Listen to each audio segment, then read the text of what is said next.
Nah, ada hal yang cukup menarik pada liputan kali ini. Di depan kita ada ratusan ribuan tanaman pohon nyamplung.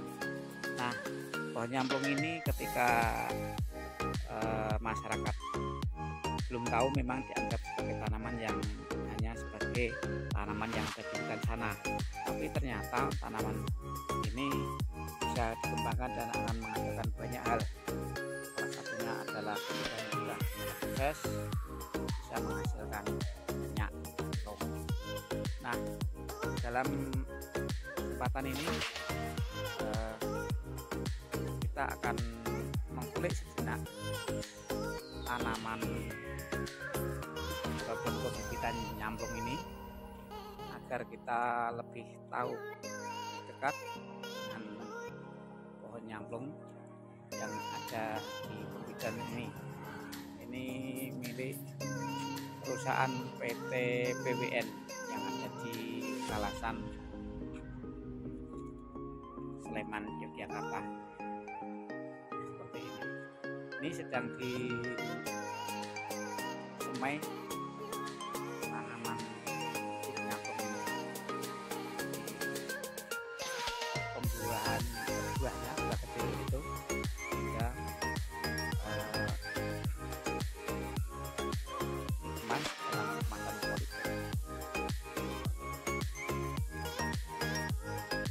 Ini bagian dari yang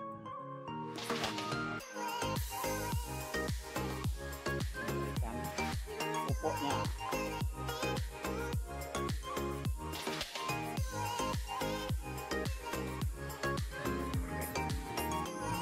Oke, ini yang pohon nyamplung yang sudah besar seperti ini dan cukup rimbun ini. Oke pemirsa, kita tanya kepada bapak ini yang memiliki tugas menyemai pembibitan nyamplung. Ya, sugeng siang Pak. Ya, Ini ada banyak tanaman nyamplung yang sepertinya ini menjadi apa ya Pak, untuk industri gimana Pak, ini sebagai petani atau mungkin pekerja yang ada di sini Pak? ya. Jadi ini adalah salah satu contoh bibit nyamplung yang masuk 5 bulan. Oh, 5 bulan ini. Dan ini biasanya nanti di usia umur 6 bulanan kita ganti kulitnya agak besar. Oh iya. Saya mengganti medianya lagi, bisa siap tanam di lapangan. Dan tanaman ini di lapangan ini di sana 5 sampai 6 bulan. Oh iya ya. Kita siap setelah batang ini berwarna coklat. Ya. Nah, ini berarti siap ditanam di lapangan. Ini umur berapa nih Pak? Ini masih 5 bulan. Kok ini ada yang gede kecil atau kurang Nah, gimana ini ini kira-kira? makanya dari kecil sebenarnya biasa. Nah, makanya kita sering melakukan penelitian toh. Iya. Nah, ini untuk mengisahkan mana yang standarnya daunnya masih bagus, mana yang rusak, nanti kita akan pilah lagi. Nah, itu biasa kalau ada perbedaan tinggi itu, ini kan biasa lah. Nah, cuma nanti kita akan pilah-pilah lagi mana yang artinya dengan daun yang masih utuh, dengan jumlah yang sama, enggak hancur kena hama apa, dan baru bisa ditanam di lapangan. Kalau normal sendiri atau dengan pupuk yang baik, tempat yang baik, itu kira-kira 3 bulan tingginya sampai berapa senti? 3 bulan itu bisa mencapai tinggi 20 cm sampai 20. Oh, kalau yang ini berapa Pak? Nah, ini memasuki ini dengan tinggi 25 cm.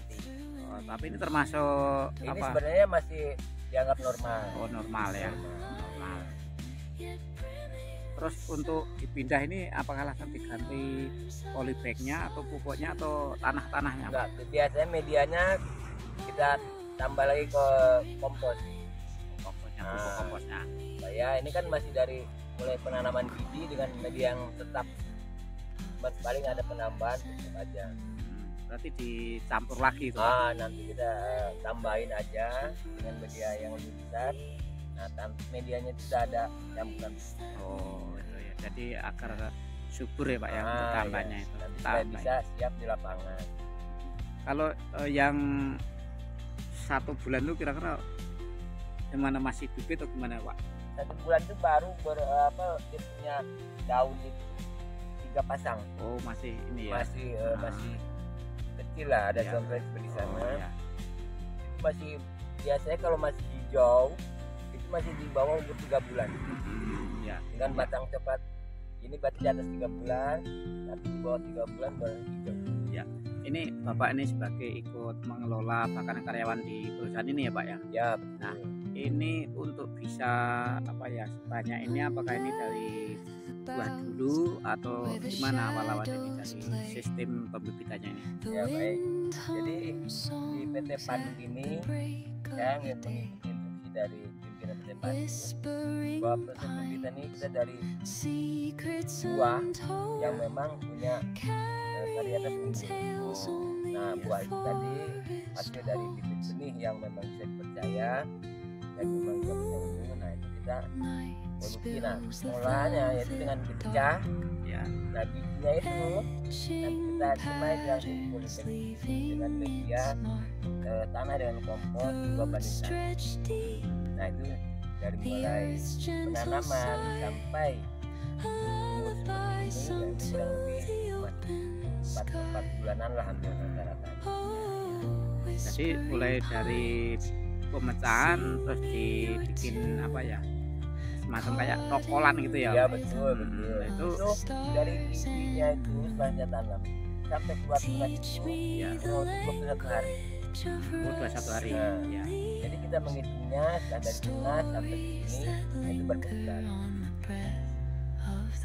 Masa tambahnya apa tunas itu 21 hari. Ya, ini kendala sendiri untuk menanam ini ada nggak, ini misalnya ada hama atau apa, pengalaman yang ada di lapangan Pak? Ada Pak. Jadi untuk bibit yang masih di bawah 2 bulan ini mulai terserang hama jamur ini memang di saat pada musim hujan yang curahnya terlalu tinggi. Nah, itu perkembangan jamur memang cepat. Nah, itu bermasalah karena bibit yang masih muda di bawah 2 bulan ini rentan daunnya rontok. Akhirnya kematiannya tinggi. Kalau seperti itu langsung gimana, atau mengering atau gimana? Jadi ada pertama bercak-bercak dulu seperti ini, ambil contoh. Ini.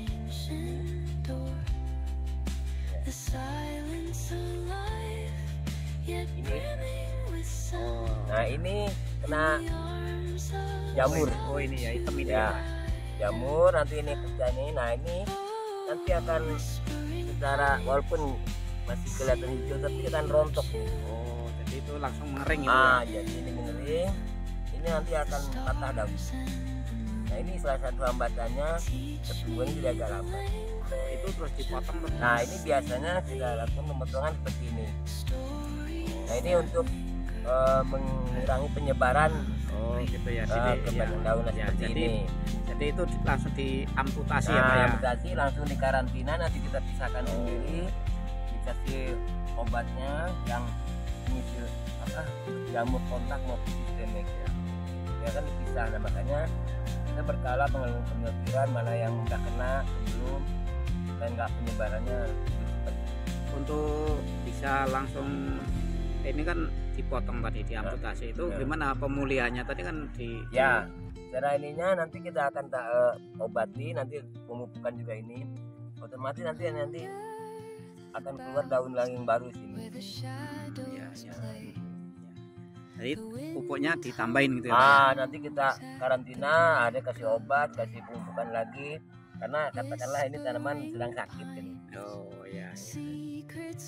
Dari sebanyak ini Pak, ini yang paling apa merumitkan dalam merawat ini, dari start tadi sampai sudah sekian bulan ini, apa ini Pak? Sebenarnya kendala sulit itu nggak ada Pak. Oh nggak ada. Ini seperti menanam tanaman hias lain atau Umum ya. lainnya umumnya lah. Memang di sini harus artinya memang harus cinta ke tanaman Pak. Jadi harus Jadi harus suka dengan tanaman itu betul. sendiri. Merawat tanaman seperti ya layaknya makhluk hidup yang harus dirawat. Ya sakit harus diobatin. Sebelumnya Bapak ini sebelum apa ya mengelola ini pernah dulu menanam pohon nyamplung itu sendiri Pak, atau baru di sini? Kalau untuk nyamplung baru di sini, tapi sebelum-sebelumnya saya kan pernah menanam seperti zaman saya waktu beberapa tahun yang lalu, seperti tanaman anggrek, tanaman hias lainnya. Jadi dasarnya memang saya sukalah dengan tanaman. Ya, jadi sudah hobi dengan tanaman ya? Ya betul. Pak, itu kan ada juga yang sudah hampir 2 meter Pak, karena itu umur berapa itu? Itu umur 1,5 tahun. Oh, udah itu ya. Nah, tapi itu jenisnya berbeda Pak. Oh, beda. Yang unggul itu ya? Ya itu bukan yang kata unggul, tapi yang artinya yang lokalan. Lokal. Kalau membedakan yang unggul maupun yang tidak unggul apa? Secara fisiknya kita akan sulit, Ya. akan sulit. Tetapi pada prinsipnya kardes unggul ini akan berbuah nanti di usia 2-3 tahun. Oh, 3 tahun udah buah ya? 2-3 tahun lebih. Tapi yang lokal itu 5-7 tahun. Oh, lebih lama. Oh, itu. Secara fisiknya memang agak sulit untuk membedakan dari daunnya atau apa. Oh, dari segi daun itu udah kelihatan mungkin ya? Nah makanya kita memang memisahkan mana yang lokal, mana yang unggul. Tapi di PT Panu sendiri pada umumnya karena unggul. Ya. Jumlah yang ada sini berapa ribu ini Pak? Sepertinya kan jalan terus ya? Oh, 30.000. Sudah mulai banyak membang di berbagai wilayah ya, Pak ya? Dengan Pak siapa Pak? Pak Haris Pak. Ya oke Pak, Ya, makasih Pak. Ya pemirsa, demikian tadi bincang-bincang dengan Pak Haris, salah satu dari perawat yang ada di PT Pandu mengelola tanaman nyamplung seperti ini. Terima kasih dan sampai jumpa informasi tentang pernyamplungan.